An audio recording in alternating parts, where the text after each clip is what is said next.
ମାନେ ମୁଁ ମନୋରମା ରଥ ତୁମମାନଙ୍କୁ ଏହି ଅନଲାଇନ୍ ଶିକ୍ଷାଦାନ ଶିକ୍ଷଣ କାର୍ଯ୍ୟକ୍ରମକୁ ସ୍ୱାଗତ କରୁଛି। ନୂଆପଡ଼ା ଜିଲ୍ଲା ଶିକ୍ଷା ବିଭାଗ ତରଫରୁ କରାଯାଇଥିବା ଏହି ଅଭିନବ ପ୍ରୟାସରେ ମୁଁ ସାମିଲ ହୋଇଛି। ତ ପିଲାମାନେ, ଆଜି ଆମେ ତୁମ ଚତୁର୍ଥ ଶ୍ରେଣୀ ସାହିତ୍ୟ କଳିକା ବହିର ପ୍ରଥମ ପଦ୍ୟ ଟିକି ଟିକି ପଢ଼ିବା। ଏହି ପଦ୍ୟର କବି ହେଉଛନ୍ତି ପଣ୍ଡିତ ଗୋଦାବରୀଶ ମିଶ୍ର। ତ ପିଲାମାନେ, ପ୍ରଥମେ ଆମେ ପଦ୍ୟଟିକୁ ଆବୃତ୍ତି କରିବା। ତ ପିଲାମାନେ, ପଦ୍ୟଟିକୁ ଆବୃତ୍ତି କରିବା। ତ ଟିକି ଟିକି ଟୋପା ପାଣିରେ ଗଢ଼ା ହୋଇଛି ସିନ୍ଧୁ, ଦିଶୁନାହିଁ ସିନା ଆଖିକି ତାର ଅସଂଖ୍ୟ ବିନ୍ଦୁ। ଟିକି ଟିକି ଧୂଳି କଣିକା ମିଶି ହୋଇଛି ଧରା, ପାହାଡ଼ ପଡ଼ିଆ ନଗର ସବୁ ଧୂଳିରେ ଗଢ଼ା। ଗୋଟି ଗୋଟି କେତେ ଗଛରେ ପରା ତିଆରି ବନ, ଏତେ ଲୋକହିତ ସାଧୁଛି ଏତେ ବାଣ୍ଟୁଛି ଧନ। ଟିକି ଟିକି କୋଟି ତାରକା ଫୁଟି ଗଗନେ ନୀତି, ରାତିର ଅନ୍ଧାର ବିନାଶୀ ତୋଫା କରନ୍ତି କ୍ଷିତି। ଲବେ ଲବେ ଦୟା ହୃଦୟ ଦେଇପାରେ ଯେ ନର, ସେ ଏକା ବୋଲାଏ ଜଗତେ ଦୟାମୟଙ୍କ ଚର। ପଦୁ ପଦ କଥା ମଧୁର ଯେହୁ ଭାଷଇ ମୁଖେ, ପରକୁ ଆପଣା କରି ସେ ବାନ୍ଧି ପାରଇ ସୁଖେ। ଟିକି ଟିକି କାଜେ ସୁଗତି ଯେବେ ଦେଖାଇ ପାର, ତେବେ ସିନା ମର୍ତ୍ତେ ପିଲାଏ ଜନ୍ମ କରିବ ସାର। ତ ପିଲାମାନେ, ତମେମାନେ ତ ପଦ୍ୟଟିକୁ ଆବୃତ୍ତି କରିବା ଶୁଣିଲ। ଏବେ ତମେମାନେ ନିଜେ ନିଜେ ପଦ୍ୟଟିକୁ ପୁନଃ ପୁନଃ ଆବୃତ୍ତି କରିବା ଶିଖିବ। ତ ପିଲାମାନେ, ଆଜି ତ ଗୋଟିଏ ଦିନରେ ଆମେ ପୁରା ପଦ୍ୟଟିକୁ ପଢ଼ି ପାରିବାନି। ତ ମୁଁ କ'ଣ କରିଛି ଯେ ତମର 6ଟି ପଦକୁ ଆଜି ତମକୁ ତାର ଭାବାର୍ଥ ବୁଝାଇବି। ତା ପୂର୍ବରୁ ପିଲାମାନେ, ଆମେ ଏହି ପଦ୍ୟଟିରେ ଯେଉଁ 6ଟି ପଦ ଅଛି, ସେହି ପଦର କେତେଗୁଡ଼ିଏ ନୂତନ ଶବ୍ଦ ମୁଁ ଏଇଠି ତଳେ ବାଡ଼ି ଦେଇଦେଇଛି। ସେଗୁଡ଼ିକୁ ତମେ ଦେଖ। ଯେ ଟିକି ଟିକି, ସିନ୍ଧୁ, ନଗର, ଧରା, ଲୋକହିତ, ବନ। ତ ଏଗୁଡ଼ିକୁ ନୂତନ ଶବ୍ଦ। ତ ପିଲାମାନେ, ଆମେ ବର୍ତ୍ତମାନ ନୂତନ ଶବ୍ଦଗୁଡ଼ିକ ଭାବାର୍ଥ ବା ତାହାର ଶବ୍ଦାର୍ଥ ଜାଣିବା। ତ ଟିକି ଟିକିର ଅର୍ଥ ହେଉଛି ପିଲାମାନେ ଛୋଟ ଛୋଟ, ସିନ୍ଧୁର ଅର୍ଥ ସାଗର, ଧରାର ଅର୍ଥ ପୃଥିବୀ, ନଗରର ଅର୍ଥ ସହର, ଲୋକହିତର ଅର୍ଥ ହେଉଛି ଲୋକଙ୍କ ଉପକାର, ବନର ଅର୍ଥ ହେଉଛି ବଣ ବା ଜଙ୍ଗଲ। ତ ପିଲାମାନେ, ଆମେ ଟିକି ଟିକି ପଦ୍ୟର 6ଟି ପଦକୁ ଆମେ ନେବା। ଆଜି ତାହାର ଭାବାର୍ଥ ବୁଝିବା। ତ ଟିକି ଟିକି ଟୋପା ପାଣିରେ ଗଢ଼ା ହୋଇଛି ସିନ୍ଧୁ, ଦିଶୁନାହିଁ ସିନା ଆଖିକି ତାର ଅସଂଖ୍ୟ ବିନ୍ଦୁ। ତ ଏଟାର ଅର୍ଥ ପିଲାମାନେ, ତମେ ଚିତ୍ରଟି ଦେଖ। ତ ଚିତ୍ରରେ ଆମର ବର୍ଷା ଝରୁଛି। ତ ବର୍ଷାର କେତେ ଅସଂଖ୍ୟ ବିନ୍ଦୁ ପଡ଼ୁଛି, ଆମେ ତାହାକୁ କ'ଣ ଗଣି ପାରୁଛେ? ଆମେ ଗଣି ପାରୁନାହିଁ। ତ ତା ଅର୍ଥ ହେଲା, ତ କେତେ ବର୍ଷା ବିନ୍ଦୁ, ଅସଂଖ୍ୟ ବିନ୍ଦୁ ପଡ଼ିକରି ଗୋଟିଏ ସମୁଦ୍ର ହେଉଛି, ଗୋଟିଏ ନଦୀ ହେଉଛି, ତ ଗୋଟିଏ ନାଳ ମଧ୍ୟ ସୃଷ୍ଟି ହେଉଛି। ଏବେ ତମେ ପିଲାମାନେ ବାଲ୍ଟିରେ ଯେତେବେଳେ ତମେ ପାଇପ୍ରେ ପାଣି ଛିନୁଛ,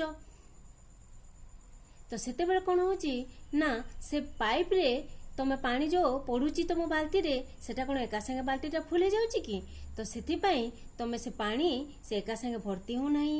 ତ ସେଥିପାଇଁ ସେ ପାଣି ଆସ୍ତେ ଆସ୍ତେ ଆସ୍ତେ ଆସ୍ତେ ପଡ଼ି ପଡ଼ି ହିଁ ସେ ବାଲ୍ଟିଟି ଫୁଲ୍ ହେଉଛି। ତ ସେଥିପାଇଁ ପିଲାମାନେ, ତ ସେମିତି ଏମିତି ପାଣି ବର୍ଷା ବିନ୍ଦୁ ବିନ୍ଦୁ ବିନ୍ଦୁ ବିନ୍ଦୁ ଝରି ଝରି ହିଁ ସିନ୍ଧୁଟେ ତିଆରି ହୋଇଥାଏ। ତ ପିଲାମାନେ, ତ ଏଥିରୁ ତମେ ବୁଝିପାରିଲ କି ନାହିଁ ଯେ ଟିକି ଟିକି ଟୋପା ପାଣିରେ ଗଢ଼ା ହୋଇଛି ସିନ୍ଧୁ। ତ ଏମିତି କେତେ ବର୍ଷା ବିନ୍ଦୁ ପଡ଼ି ପଡ଼ି ହିଁ ଏମିତି ଚାରିଆଡ଼େ ନଦୀ ନାଳ ଏଇଟା ହେଇ ଯାଇକରି ଗୋଟିଏ ମିଶି ସେମାନେ ଏକତ୍ର ହୋଇ ଗୋଟିଏ ସିନ୍ଧୁଟେ ଗଠିତ ହୋଇଛି। ତ ଏଇଟା ବୁଝିପାରିଲ। ସେମାନଙ୍କୁ ଆମେ ଦେଖିପାରୁନାହୁଁ, କିନ୍ତୁ ସେଟା ହେଉଛି ଅସଂଖ୍ୟ, ତାକୁ ଆମେ ଗଣି ବି ପାରିବା ନାହିଁ। ତ କବି ଏଥିପାଇଁ ଏଠି ଲେଖିଛନ୍ତି ଯେ ଟିକି ଟିକି ଟୋପା ପାଣିରେ ଗଢ଼ା ହୋଇଛି ସିନ୍ଧୁ, ଦିଶୁନାହିଁ ସିନା ଆଖିକି ତାର ଅସଂଖ୍ୟ ବିନ୍ଦୁ। ତ ପିଲାମାନେ, ତ ପ୍ରଥମ ପଦଟି ବୁଝିପାରିଲ। ତାପରେ ଆସିବ ଦ୍ୱିତୀୟ ପଦକୁ। ଟିକି ଟିକି ଧୂଳି କଣିକା ମିଶି ହୋଇଛି ଧରା, ପାହାଡ଼ ପଡ଼ିଆ ନଗର ସବୁ ଧୂଳିରେ ଗଢ଼ା। ତ ପିଲାମାନେ ଆମେ ଏଇଟା ବୁଝିବା। ତ ପିଲାମାନେ ତ ତମେ କ'ଣ ବୁଝିଲ ନା ଧୂଳି କଣିକାରେ ଆମର ଏଇ ସାରା ପୃଥିବୀଟା ତିଆରି ହୋଇଛି। କେମିତି ତିଆରି ହୋଇଛି? ଆଜି ପିଲାମାନେ ଆମେ ପାହାଡ଼ ଦେଖୁଛୁ, ପଡ଼ିଆ ଦେଖୁଛୁ, କେତେ ସହର ଦେଖୁଛୁ, ସହରରେ ଘର ଦେଖୁଛୁ, ଗାଁରେ ଘର ଦ୍ୱାର ଦେଖୁଛୁ। ତ ଏଇସବୁ କେଉଁଠି ତୋଳା ହେଇଛି ବା ଗଢ଼ା ହେଇଛି? ଏଇଟା ସବୁ ଧୂଳି କଣିକାରେ ଗଢ଼ା ହେଇଛି। କବିଙ୍କର କହିବାର ଅର୍ଥ ହେଉଛି ଯେ ଆମେ ଯଦି ଏଇ ସବୁ ଧୂଳିରେ ସବୁ ମିଶ୍ରିତ କରାଯାଇ ଏଇସବୁ ତିଆରି ହୋଇଛି। ଯେମିତି ଆମେ ମାଟି ନେଇ ତାକୁ ଘରଟେ ତିଆରି କରୁଛୁ, ଯେମିତି ଆମେ ଧୂଳିରେ ସିମେଣ୍ଟ ତିଆରି ହେଉଛି ସେଠି ମିଶିକି, ତ ସେଥିପାଇଁ ଆମେ ସିମେଣ୍ଟର ଘର ତିଆରି କରୁଛୁ। ତାହେଲେ ଯଦି ଆମେ ଏଇ ସବୁକୁ ଆମେ ଯଦି କେତେବେଳେ ଭାଙ୍ଗିଯିବ କି ତାକୁ ଯଦି ଆମେ ଚୂର୍ଣ୍ଣ କରିଦେବା, ତାହେଲେ ସବୁ ଧୂଳି କଣିକାରେ ହିଁ ପରିଣତ ହୋଇଯିବ। ତ ଏଇ ସାରା ପୃଥିବୀଟା ଏଇ ଧୂଳିରେ ହିଁ ଗଢ଼ା ହେଇଛି। ସେଥିପାଇଁ କବି କହୁଛନ୍ତି ଯେ ଟିକି ଟିକି ଧୂଳି କଣିକାରେ ଆମର ଏଇ ସାରା ପୃଥିବୀ ଗଠନ ହେଇଛି। ଏଇ ଚାରିଆଡ଼େ ତମେ ଯେଉଁ ସମତଳ ଭୂମିଟା ଦେଖୁଛ, ଏଇ ଯେଉଁ ମାଟି ଅଛି ଦେଖୁଛ, ସବୁ କେଉଁଠି ତିଆରି? ଏଇ ଧୂଳି କଣିକାରେ ହିଁ ତିଆରି। ସେଥିପାଇଁ କବି ଏହି ଭାବାର୍ଥ ବୁଝାଇ ଏଥିରେ ଲେଖିଛନ୍ତି ଯେ ଟିକି ଟିକି ଧୂଳି କଣିକା ମିଶି ହୋଇଛି ଧରା, ପାହାଡ଼ ପଡ଼ିଆ ନଗର ସବୁ ଧୂଳିରେ ଗଢ଼ା ବୋଲି। ତାପରେ ପିଲାମାନେ ଆମେ ତାର ପରପଦଟି ପଢ଼ିବା। ଗୋଟି ଗୋଟି କେତେ ଗଛରେ ପରା ତିଆରି ବନ, ଏତେ ଲୋକହିତ ସାଧୁଛି ଏତେ ବାଣ୍ଟୁଛି ଧନ। ତ ପିଲାମାନେ ତମେ ଚିତ୍ରଟି ଦେଖୁଛ ଯେ ଗଛରେ କେମିତି ଫଳ ସବୁ ଫଳିଛି। ତ ତମେ ଗଛରୁ କ'ଣ ସବୁ ପାଅ ତମେ ତ ଜାଣିଛ। ତାହେଲେ ପିଲାମାନେ ତ ଏଥିରେ କବି କାହିଁକି ଲେଖିଛନ୍ତି ଯେ ଗୋଟି ଗୋଟି କେତେ ଗଛରେ ପରା ତିଆରି ବନ? ତ କେତେ ଗୁଡ଼ିଏ ଅନେକ ଗଛର ସମାହାରରେ ଗୋଟିଏ ବନଟେ ବା ଜଙ୍ଗଲଟେ ତିଆରି ହେଉଛି। ତମେ ତ ଜଙ୍ଗଲ ଯାଇଥିବ, ତମେ ଦେଖିଥିବ କେତେ ପ୍ରକାରର ବିଭିନ୍ନ ରକମର ଗଛ ମାନେ ଅଛି।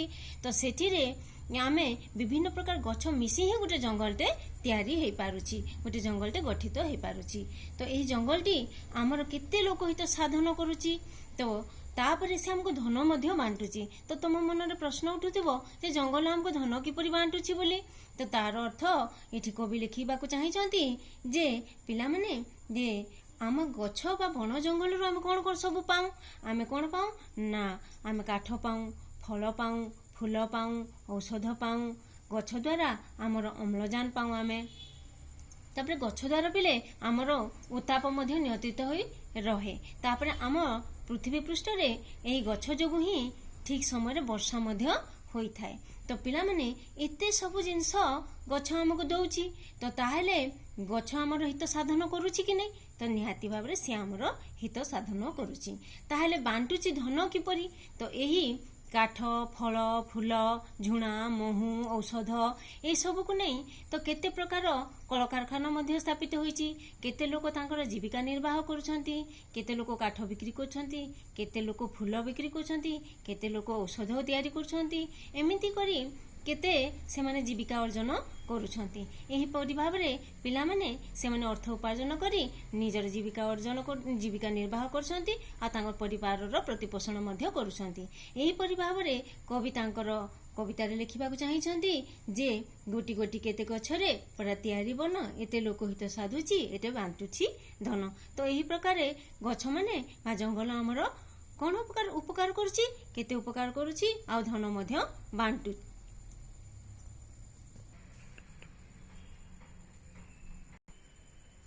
ତ ପିଲାମାନେ ତ ମୁଁ ତୁମକୁ ତ ଏହାର ଭାବାର୍ଥଟା ବୁଝାଇଦେଲି। ତମେ ନିହାତି ଭାବରେ ବୁଝିଥିବ ବୋଲି ମୋର ଆଶା। ତ ତମେ ଯଦି ବୁଝିପାରିନଥିବ ପିଲାମାନେ, ତାହେଲେ ତୁମର ଯେଉଁ ବିଷୟ ଶିକ୍ଷକ ଅଛନ୍ତି ତାଙ୍କୁ ପଚାରି ବୁଝି ନେବ। ତାପରେ ପିଲାମାନେ ମୁଁ ତୁମ ଲାଗି କେତେ ଗୁଡ଼ିଏ କାର୍ଯ୍ୟଫର୍ଦ୍ଦ ତିଆରି କରିଛି। ସେ କାର୍ଯ୍ୟଫର୍ଦ୍ଦକୁ ମୁଁ ତୁମ ପାଖକୁ ପଠାଇ ଦେଉଛି। ତ ତୁମେ ସେ କାର୍ଯ୍ୟଫର୍ଦ୍ଦର ପ୍ରଶ୍ନ ଗୁଡ଼ିକର ଉତ୍ତର ଗୁଡ଼ିକ କରିବ। ତାପରେ ପିଲାମାନେ ଘରେ ରହିବ ଆଉ ସୁସ୍ଥ ରହିବ। ତୁମେ ମୋର ଏହି କାର୍ଯ୍ୟକ୍ରମ ବା ଏହି ଶିକ୍ଷାଦାନଟିକୁ ଶୁଣିଥିବାରୁ ତୁମମାନଙ୍କୁ ଧନ୍ୟବାଦ।